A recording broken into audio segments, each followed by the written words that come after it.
So let me show you quickly just a few examples of how pervasive this is, and then draw a few conclusions, and hopefully we have time for a few questions. The paradigm shifts doubling every decade. These, by the way, are logarithmic graphs. As you go up the graph, they represent multiplying, not adding, to whatever we're measuring. So basically, every level is 10 times greater than the level below it. A straight line on a logarithmic graph is exponential growth. The adoption of the telephone, the first virtual reality technology, you could be with someone else even if you were hundreds of miles apart, at least as far as talking was concerned. But that took 50 years, half a century, to be adopted by a quarter of the population in the United States and in Europe. The cell phone did that in 7 years. Telephone, radio, television took decades to be adopted by a mass audience. The cell phone, the web, the PC did that in a few years' time. This acceleration has continued. I mean, think about search engines. 6 or 7 years ago, most people didn't use search engines. Think of life without search engines. That sounds like ancient history, but that was only 6 or 7 years ago. I have a whole theory of evolution. I alluded to that earlier as to why this is the case. Basically, an evolutionary process evolves a capability and then adopts it for the next stage, so the next stage goes more quickly. So this is a double logarithmic graph. On the x-axis, it's how many years ago this paradigm shift took place in powers of 10. And on the y-axis, it's how long it took for that paradigm shift to be adopted, again in powers of 10. So the very first paradigm shift in biological evolution, the evolution of DNA, so that biological evolution had a information backbone, a computer system to keep track of its experiments, that took 1 billion years.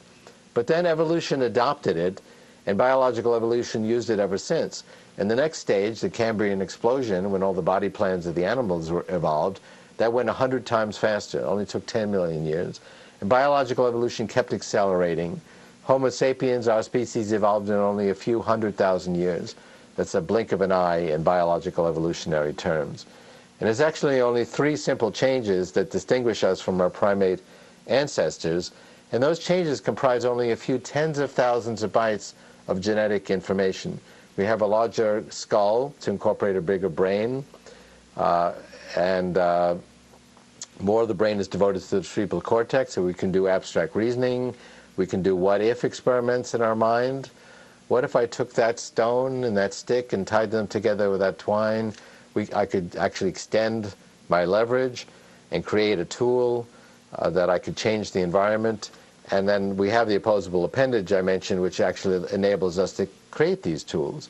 And there's some discussion that chimpanzees and other animals use tools, but they're very clumsy in using those tools, and it did not start its own evolutionary process. But in our case, the tools were sophisticated enough that we could use the latest generation of tools to create the next. And so biological evolution led to another evolutionary process, technological evolution. And the first step took tens of thousands of years, stone tools, wheel, fire, and then we always use the latest tools to create the next. And so this process has accelerated. And it forms a straight line on this logarithmic graph showing the continual acceleration. Now, some people criticize this graph, saying Kurzweil only put points on the graph if they fit on the straight line. If I had a paradigm shift that didn't fit on the straight line, I didn't bother to put it on there.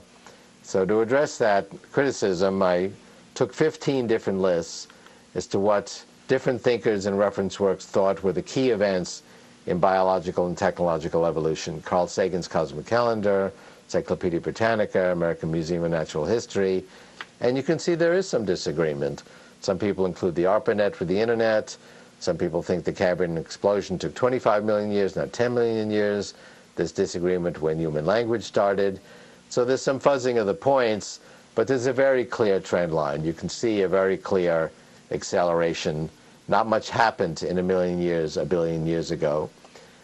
So an evolutionary process accelerates, and we're now at a point where technological evolution is moving very quickly, and paradigm shifts are really measured sometimes in months, certainly no more than years. And if we look at the difference between an exponential and a linear progression, we can see why they're confused. They look very similar for the first few years.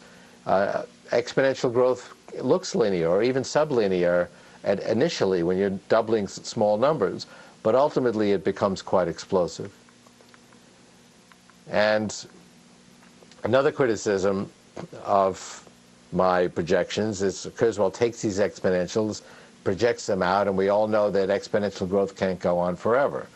Rabbits in Australia multiply 2, 4, 8, 16, but finally that exponential growth comes to a halt when they eat up all the foliage.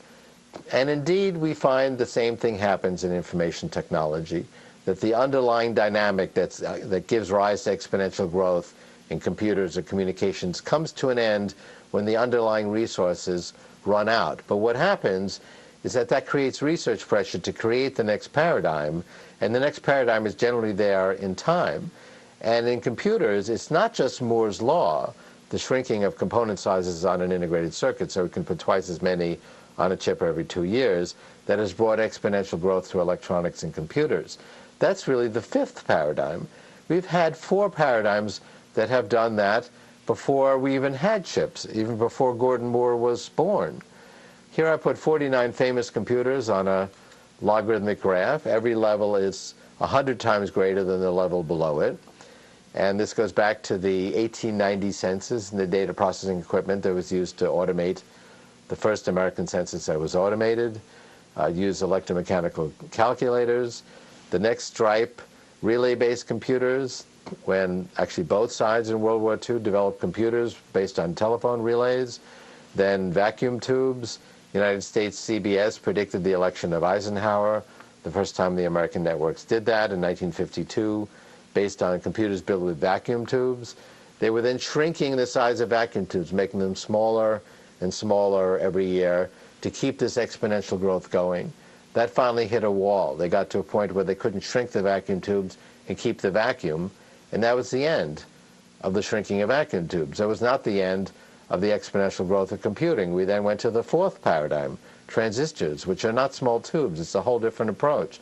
And then we've had several decades of Moore's law and integrated circuits, and there's been regular predictions that Moore's law would come to an end. Gordon Moore first said it would end in 2002. Intel now says 2022. By that time, the key features will be 4 nanometers, which is 20 carbon atoms, and we won't be able to shrink them anymore. And I believe that will be the end of Moore's law, but that won't be the end of the exponential growth of computing. We'll then go to the sixth paradigm, which is computing in 3 dimensions, not 2. As I mentioned before, we live in a 3-dimensional world. Our brain's organized in 3 dimensions. We might as well compute in 3 dimensions. When I mentioned that in a book I wrote a decade ago, The Age of Spiritual Machines, that was then considered a controversial notion. Today, that's very much a mainstream notion. If you talk to the Intel scientists, they'll tell you the crossover point will be in the teen years, well before we run out of steam with flat circuits, that they already have self-organizing 3-dimensional circuits working in their laboratories. Your cell phone already has at least the beginning of 3-dimensional circuits with multi-layer chips. And we will go into the 6th paradigm, 3-dimensional computing, probably within the decade. And this chart, I mentioned, it represents a billion-fold increase in price performance over the last 40 years. It represents trillions-fold increase over the century. But another interesting thing is, look at how smooth and predictable a progression this is. I mean, this is not some government-mandated program. This is not some output of some tabletop experiment. I mean, this is the innovation of millions of people around the world. And we had a lot of history in the 20th century. We had 2 world wars. We had the Cold War. We had the Great Depression in the United States and other parts of the world. And yet, despite all of that history and all the unpredictability of all the projects and all the different paradigms, you have this very smooth, very predictable trajectory over 110 years. And we see that in every example of information technology. And by the way, I mentioned that a straight line is exponential growth, and that's not a straight line. That's another exponential. It took us 3 years to double the price performance of computing in 1900, 2 years in 1950. It was 12 months in the year 2000. It's now already down to 11 months.